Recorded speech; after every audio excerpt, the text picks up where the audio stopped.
the ideas that bind us, that are deep, they're not generally articulated.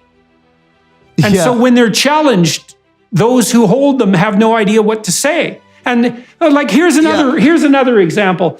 I like to use this on people who are radically left. It's like, why is slavery wrong? Well, they think, well, God, it's obvious that slavery is wrong. Slavery is just wrong. It's like, okay, fair enough. Why? Well, as far as I can tell, it has to do with the fundamental sanctity of the individual. It's basically a religious claim. Yeah, you're removing their freedom. Yeah, and their freedom is an appropriate part of them because they're a part of divine providence. It's something like that. That's the axiomatic claim. Well, if you dispense with the entire religious underlay, which is certainly what you do if you're on the radical left, it's like, well, then why not just use power? If I can make you do what I want you to do, why the hell not do it? This is how jokes work. It's like, yeah, but why is it wrong? But this is how jokes work. Isn't this beautiful? It's like you find a way to get a person who is an atheist, doesn't believe in religion, thinks religion is the worst thing in the world, to agree that religion has immense value by getting them to agree that a thing they hate, slavery, is wrong.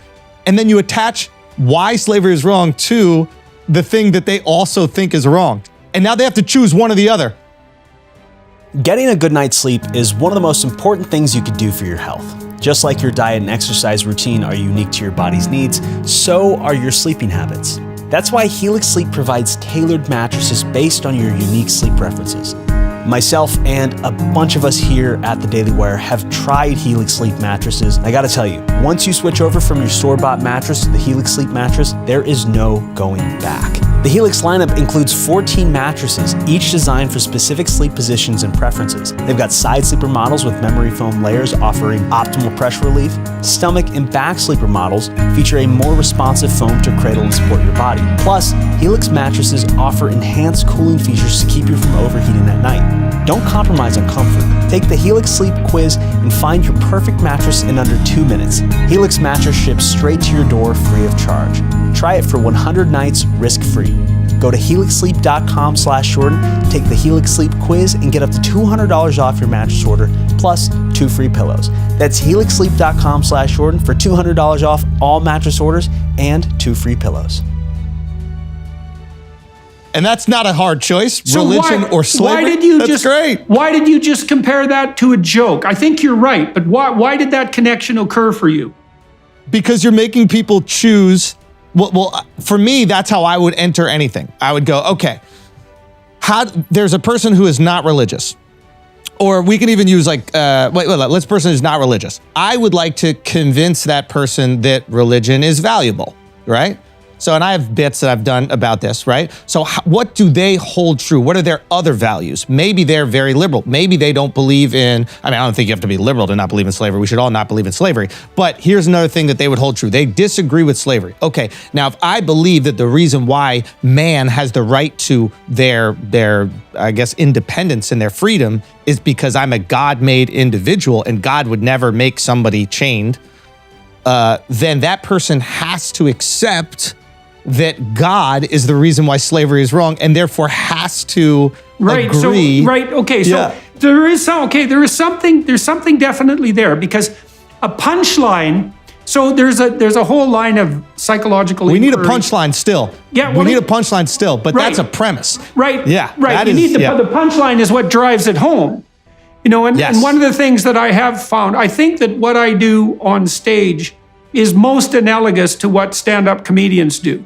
And the reason for that is that when I do a lecture, for example, or try to answer a question, there's usually an investigation, but it has to build up to a punchline. There has to be a culminating moment where it's driven home, and that's a moment of insight. And what it does is it takes a bunch of information that's sort of been scattered around and brings it together. And everybody goes, aha! And that's very much like the climax of a joke. And it's part of insight. And so there's a psychological literature on insight, and insight seems to develop when a number of things that weren't linked together are suddenly linked together. And you go, aha, that's how all that fits together. And I mean, comedians are doing that all the time because we're explaining the world, and sometimes we're explaining the world in ways that don't really make sense, but they're funny connections. You know, I had one of the earlier jokes in my career that worked was, we were talking a lot about like the oppression of women, and I'm like, okay, maybe it'd be funny if I could find a justification for the oppression of women. So I said, the oppression of women is horrible. Countries that treat women horrible, I mean, that's just awful, but they have the best food. So my nobody's ever said, let's go out for a Canadian tonight. Right? So to me, that's like the more equal a country, the worse the food is. And then the more oppressive the country, the better. Like, I think one of the lines was, the more countries like stay in the kitchen, the better the food comes out of the kitchen, Now, these are absurd concepts, but a really funny connectivity, right? I'm justifying something awful, but now all of a sudden everybody in the room is kind of agreeing like, holy shit. Like, yeah, I'm not a fan of Swedish food. I'm not a fan of, I really love hummus. You know what I'm saying? I mean, Norwegians eat fermented shark. Jesus, that's an argument against the equality of women right there. Fermented shark, man, that's just not a good idea. So this is there's cans of that stuff. I think it's called surströmming. You can't fly on airplanes with cans of that because they explode. So that is not a food you should eat. So to me, now I don't have the responsibility you have, which is to be truthful and right. So I can dabble in the wrong, and the wrong is so funny. But for me, like, I don't know, I just love this. I love the wrong. The wrong is great, and it allows us to explore ideas. Like, I got a boxing coach, right? And not for anything else other than exercise. I just love to do the sport, right?